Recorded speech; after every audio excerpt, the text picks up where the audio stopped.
Merkantilisme. Arti merkantilisme. Merkantilisme berasal dari kata merkan yang berarti pedagang. Menurut paham merkantilisme, setiap negara yang berkeinginan untuk maju harus melakukan perdagangan dengan negara lain dengan mengekspor lebih banyak daripada impor, dengan tujuan meningkatkan cadangan emas dan logam mulia lainnya.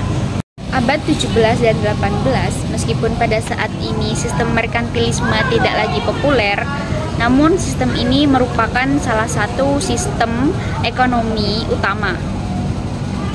Sistem merkantilisme adalah salah satu faktor pendorong bagi berbagai aktivitas eksplorasi dan kolonisasi yang dilakukan negara-negara Eropa pada periode modern awal. Merkantilisme memiliki latar belakang yang pertama, yaitu munculnya negara-negara merdeka di Eropa. Salah satunya Inggris, Prancis, Jerman, Italia, dan Belanda. Kemudian yang kedua yaitu negara tersebut ingin mempertahankan kedaulatan, kebebasan, kesejahteraan rakyatnya. Kemudian yang ketiga yaitu ditetapkan logam mulia sebagai standar ukuran kekayaan suatu negara. Selain latar belakang merkantilisme, merkantilisme memiliki ciri-ciri yaitu yang pertama, negara adalah salah satunya penguasa ekonomi. Kemudian yang kedua yaitu mendapatkan logam mulia atau emas sebanyak-banyaknya menjadi tujuan utama. Yang ketiga, meningkatkan perdagangan luar negeri. Dan ciri-ciri yang terakhir yaitu yang keempat, mengembangkan industri berorientasi ekspor. Nah, ini ada biografi Sir William Petty. Beliau lahir pada 27 Mei 1623 di Romsey, Inggris. Beliau adalah seorang ekonom, dokter, ilmuwan, pedagang, penemu, dan filsuf Inggris. Ayah Sir William Petty bernama Anthony Petty.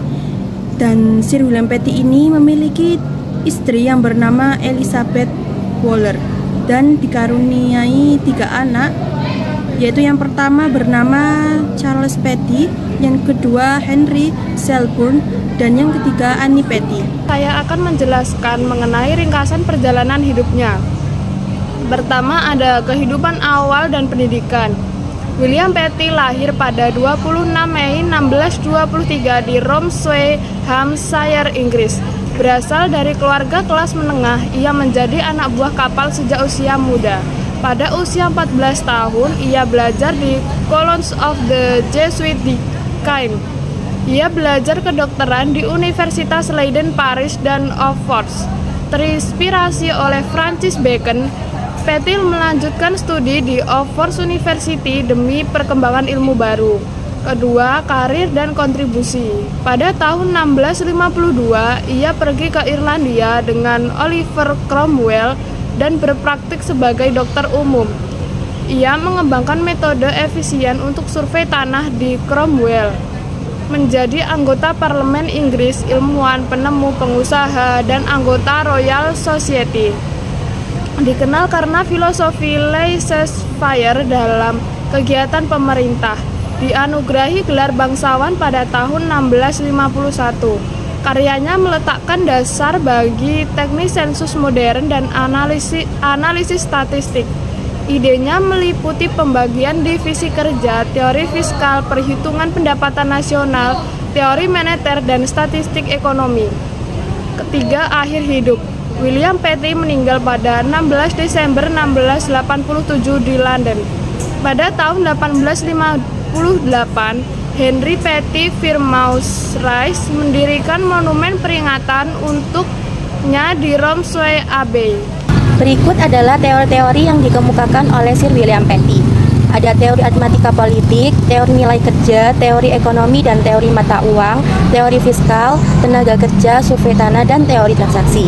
Nah, aritmatika politik ini, Petty mengembangkan konsep aritmatika politik yang menjadi dasar bagi statistik modern. Lalu, aritmatika politik adalah penggunaan data numerik untuk menganalisis isu-isu yang berkaitan dengan kinerja pemerintahan. Yang kedua ada teori nilai kerja. Ini Petty adalah seorang ekspositor awal teori nilai kerja. Yang ketiga, teori ekonomi dan teori mata uang. Di teori ini, Petty membahas teori-teori ini dalam karya-karyanya. Lalu di teori fiskal, ini ide-ide Petty yang masih digunakan sampai sekarang meliputi pembagian divisi kerja. Lalu ada teori tenaga kerja. Di teori ini, Petty membahas pentingnya tenaga kerja dalam meningkatkan ekonomi domestik suatu negara. Lalu ada survei tanah. Di teori ini, beliau mengembangkan metode efisien untuk survei tanah. Lalu ada teori transaksi, yaitu teori yang terakhir. Teori ini berpendapat bahwa nilai uang tergantung pada jumlah uang yang beredar, kecepatan uang, dan jumlah barang yang diperdagangkan.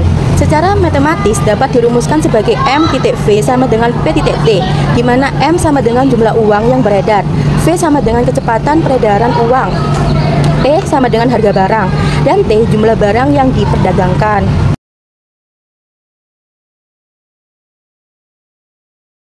Di sini saya akan menjelaskan biografi Thomas Mun.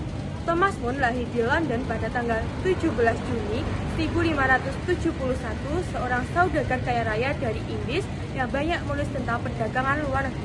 Thomas Mun merupakan seorang pejabat perusahaan Hindia Timur yang mungkin paling diidentikan dengan pendiri merkantilisme tradisional Inggris. Cucu seorang pengukir uang logam dan putra seorang pedagang, Thomas Mun kehilangan ayahnya lebih awal dan dibesarkan oleh ayah tirinya, seorang pedagang India Timur yang kaya. Setelah menjalani magang di bisnis ayah tirinya, Mun meniti karir sebagai pedagang luar negeri dalam perdagangan Levant, berpergian ke luar negeri untuk waktu yang lama.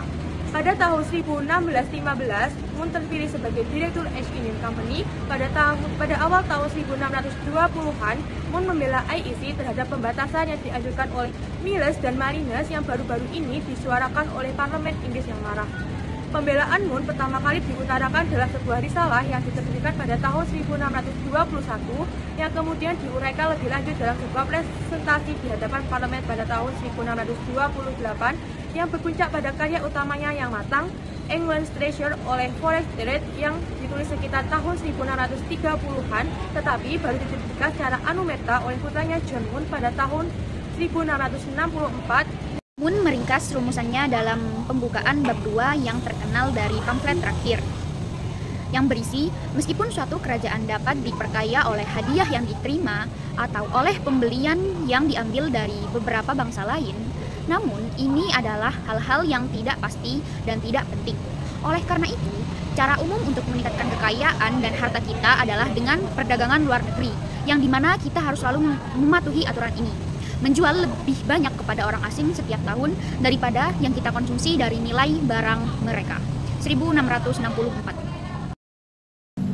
Seperti misalnya, Mun menjelaskan bahwa neraca perdagangan suatu negara secara keseluruhan dan bukan aktivitas individual dari perusahaan dagang tertentu yang menentukan apakah emas dan perak mengalir masuk atau keluar dari suatu negara.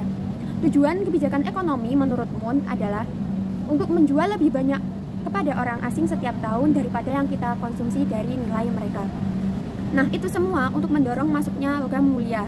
Ia mengusulkan agar pemerintah berusaha menjaga neraca perdagangan yang menguntungkan dengan mempromosikan ekspor dan membatasi impor dengan berbagai cara.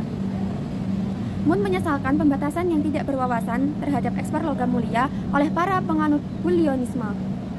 Ia mencatat bahwa perusahaan dagang perlu mengekspor uang tunai untuk menjalankan aktivitas perdagangan mereka di luar negeri.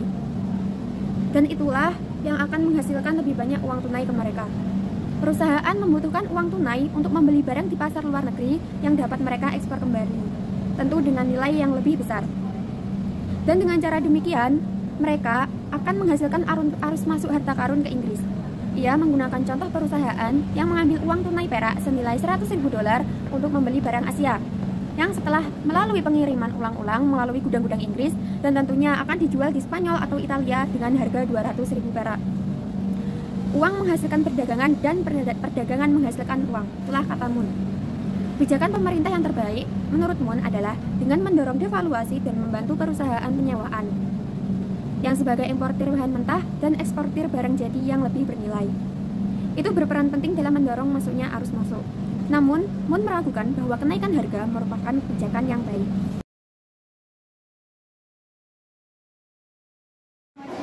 Karya-karya Thomas Mun antara lain adalah sebuah wacana perdagangan dari Inggris ke Hindia Timur, menjawab berbagai keberatan yang biasanya diajukan terhadap hal yang sama, tahun 1621. Yang kedua adalah petisi dan remonstrasi gubernur dan perusahaan pedagang London yang berdagang di India Timur tahun 1628. Yang ketiga adalah harta karun Inggris melalui perdagangan luar negeri atau keseimbangan perdagangan luar negeri kita adalah aturan harta karun kita. Akhir kehidupan Thomas Mun. Thomas Mun meninggal dunia pada tahun 1641. Meskipun ia tidak sempat melihat karyanya diterbitkan, pemikirannya tetap berpengaruh besar dalam kebijakan ekonomi Inggris dan Eropa selama abad ke-17 dan 18. Karyanya menjadi dasar pemikiran merkantilisme yang mendominasi kebijakan ekonomi banyak negara sebelum munculnya teori ekonomi klasik dari tokoh seperti Adam Smith.